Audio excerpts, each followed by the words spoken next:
Hello guys! Hello Earth Signs! Hello Virgo, Capricorn, and Taurus!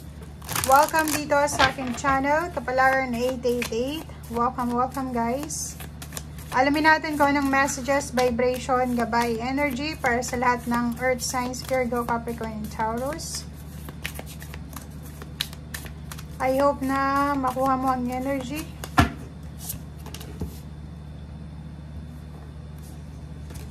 Okay. Earth Signs, Virgo, Capricorn, and Taurus, reverse yung Eagle.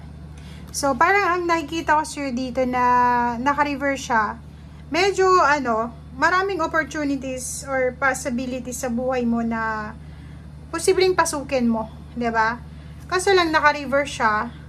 Parang, hindi ka masyadong, kulang ka sa lakas loob. 'Di ba? Confidence. Ibig sabihin yan, ang dami-daming chances, 'di ba? Maraming chances para maging maayos yung takbo ng buhay mo. Maraming pagkakataon na pwedeng umayos yung buhay mo, pero dito sinasabi ng barahan na siguro sa araw na ito medyo tinatamad ka, or siguro sa araw na ito disappointed ka. Parang ganun ang nakikita natin. So, may pag-asa, 'di ba? Punong-puno ng pag-asa dito na pwede kang as an eagle, 'di ba? Ang eagle talaga, lilipad siya ng napakataas, 'di ba? Kaso lang ikaw, parang tinatamad ka sa ngayon. Tinatamad ka, wala kang focus, wala kang interest. Okay. So, dito sa barahang ito, sinasabi na act from your innate wisdom. So, ano man itong action na gagawin mo sa araw na ito, or ano man ang decision making na gagawin mo, pag-isipan mong mabuti. Okay? Huwag kang magmamadali and huwag mong i-rush yun. Slow down, breathe, pause kung maaari. And yun, next is stay balanced and in your presence. So yun, kailangan mong maging interesado ulit, 'di ba? Kasi parang nakikita natin dito, medyo nawawalan ka ng interest. Medyo may konting pag-asa ka na nararamdaman, pero biglang nag-shutdown ulit. 'Di ba? Parang may hinihintay ka and then hindi dumating. So, parang yun yung dahilan kung bakit hindi ka masyadong interesado sa ngayon.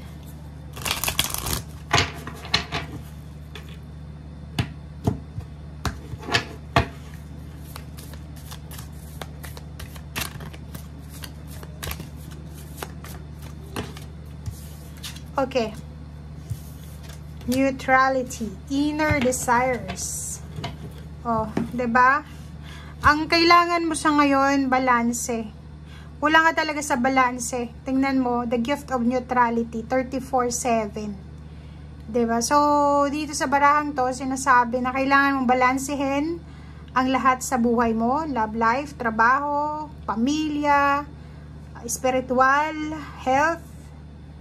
Kailangan mo siyang balansehin, okay? Medyo opposite yung yin and yang mo eh. 'Di ba? So, kailangan nating maging neutral sa ngayon. Tingnan mo, imbalance ka talaga eh. Ang daming opportunities, ang daming posibilidad, pero medyo imbalance siya, okay? So, set some intention. Bumuo ka ulit ng goals mo, ng new goals mo. Kasi, yun na nga, sabi sa'yo dito ng Eagle, papasok ka sa isang phase na punong-puno ng pag-asa or ng windfall, ng blessings, ng good fortune, ng good luck. 'Di ba? So, sayang yung opportunities kung wala kang interest. 'Di ba? So, ang nakikita ko sa'yo dito, medyo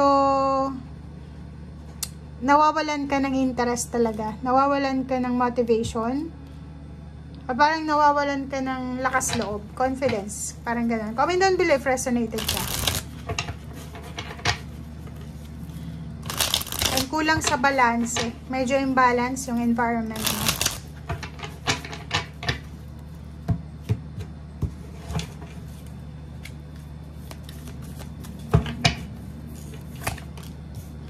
Okay, so meron ka ditong Chariot card.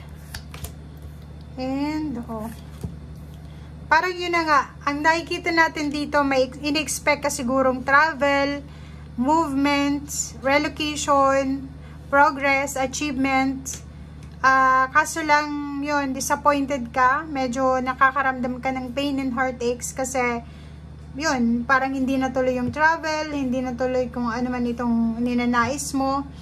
But sinasabi ng brasser dito, wag kang mag-alala kasi temporarily lang naman itong nararamdaman mo sa ngayon. Okay?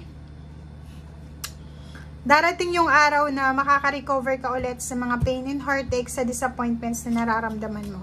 Okay? So, ang kailangan mo lang is trabahuhin ito. Kailangan mong trabahuhin yung iyong Ace of Cups.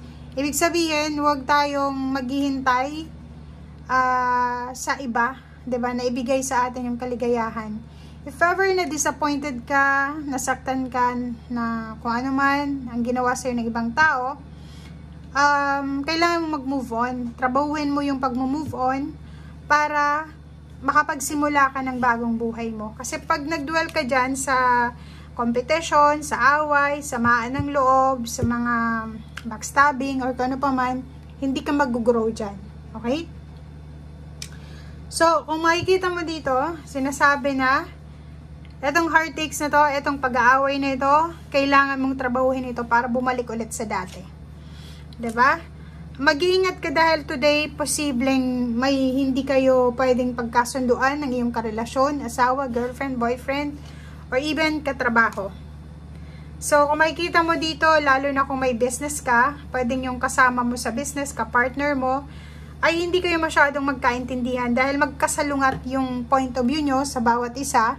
So, pwede siyang maging dahilan ng pag-aaway, ng kompetisyon, pwede siyang maging dahilan ng sama ng loob, mga salita na masasama, pwedeng, yun ang nakikita natin dito. So, mag-iingat ka. Queen of Wands, kailangan mong palayain ang sarili mo sa kung ano man ito na parang pumipigil sa'yo. For example, sa relationship, palagi kayo nag-aaway dahil hindi kayo magkasundo. Hanapin mo yung pinaka-root cause niya. Ano ba yung pinakadahilan kung bakit hindi kayo magkasundo? Dati magkasundo naman kayo, 'di ba? So minsan pera yung problema, minsan is third party, minsan is wala nang interest sa bawat isa. Okay? Trabaho naman, sinasabi ng barahan na huwag kang mawala ng pag-asa sa trabaho. If naghahanap ka ng trabaho tapos mailap yung trabaho sa'yo, konting pasensya. Okay? Kung may trabaho ka sa ngayon, mas kailangan mong magpursige, mas kailangan mong maging dedicated.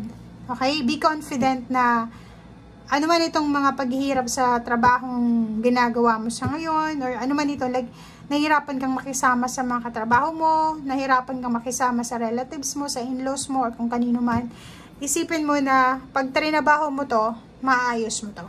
Okay? Thank you guys. Bye!